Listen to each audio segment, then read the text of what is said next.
এফালে যদি সুখৰ বতৰা, আনফালে ভুগিছে মনৰ যাতনা। নমস্কাৰ, এনি কণিকলৰ চিত্ৰশালাত মই দিল ৰাণা আপোনালোকৰ বাবে লৈ আহিছোঁ এটি দুখৰ বাতৰি। ঈদৰ দিনাই লখিমপুৰত ঘটিল অঘটন। দলহাটৰ পুখুৰীত উদ্ধাৰ হ'ল শিশুৰ মৃতদেহ। লখিমপুৰ জিলাৰ দলহাট আৰক্ষী চকীৰ অন্তৰ্গত কঁঠালপুখুৰী ৰেল আস্থানৰ সন্মুখত উদ্ধাৰ হ'ল এটি 6 মহীয়া শিশুৰ মৃতদেহ। পুখুৰীত উপঙি থকা অৱস্থাত আজি দুপৰীয়া ভাগত স্থানীয় লোকে প্ৰত্যক্ষ কৰে শিশুটোৰ মৃতদেহ।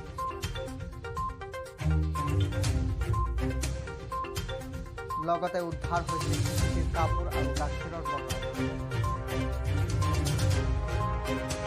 ঘটনাস্থলীত দলহাট আৰক্ষী উপস্থিত হৈ মৃতদেহটো উদ্ধাৰ কৰি মৰণোত্তৰ পৰীক্ষাৰ বাবে লখিমপুৰ মহাবিদ্যালয়লৈ প্ৰেৰণ কৰিছে।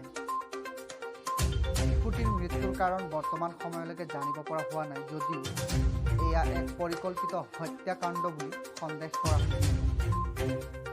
কোনে কি কাৰণত এই শিশুটিক হত্যা কৰি মৃতদেহটো এনেদৰে পানীত পেলাই গৈছে সেয়া আৰক্ষীৰ তদন্তৰ পাছত পোহৰলৈ আহিব। লখিমপুৰৰ পৰা বন্ধুতমৰ প্ৰতিবেদন। সন্দেহ কৰে নেকি?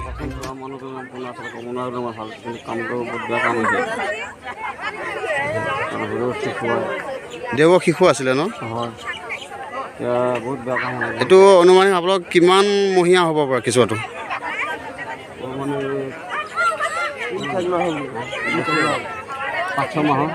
5-6 মাহৰ ন? ঠিক আছে। সময়ত দেখা পাইছিলে ইয়াত ল'ৰা ছোৱালী যেতিয়া খেলিবলৈ আহিলে সিহঁতে গৈ গোটেই জেগাত মানে চিঞৰ বাখৰ যেতিয়া কৰিলে তেতিয়া আমি সকলোৱে আহিছোঁ।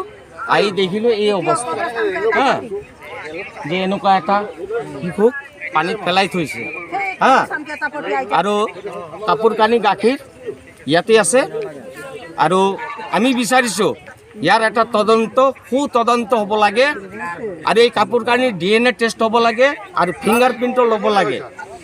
কেলে এনেকুৱা যাতে ঘটনা আৰু ভৱিষ্যতে কেতিয়াও নহওক, ভৱিষ্যতে কেতিয়াও যাতে নহওক। এনেকুৱা ঘটনা মানে এটা শিশুক হত্যা কৰাৰ নিচিনা হৈছে। আমি এইটো নিবিচাৰোঁ। কি কয় ৰাইজে? আমি এইটো নিবিচাৰোঁ। নমস্কাৰ, মই চেনেলক ধন্যবাদ যে ইয়াত যে এই শিশুৰ ঘটনাত যে আপোনালোকে আহিছে অশেষ ধন্যবাদ জনালোঁ। কিন্তু আমাৰ ইয়াত ৰাইজে সকলোৱে বিচাৰিছে যে ন্যায় বিচাৰ হয়। এনেকুৱা শিশু যাতে আগলৈ এনেকুৱা ধৰণৰ ঘটনা নহওক। আৰু কাপোৰ কানি আছে, ইয়াত গাখীৰ আছে, তাততো ফিংগাৰ প্ৰিণ্ট হ'বই।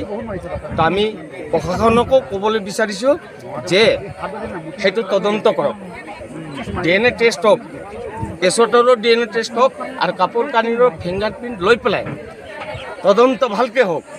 আৰু আধাৰ কাৰ্ড অনুযায়ী এই কেছৰ কি ওলাই যাব।